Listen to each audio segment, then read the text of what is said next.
Ate, Ano yun? kamusta ate? I'm fine. Ay Kamusta ate, din? nabalitaan mo ba yung yung truck na bumangga kanina sa poste? Oo, kawawa nga sila eh.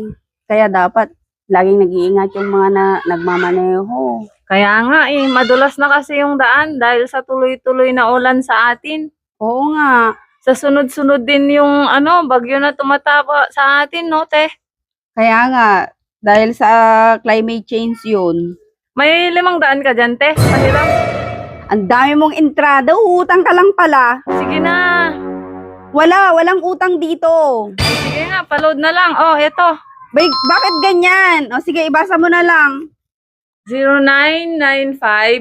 0995-43210. Anong load niyan? Direct, sobrang saya. May ganun ba? Meron te, sobrang saya. Sobrang saya niya na sa iba.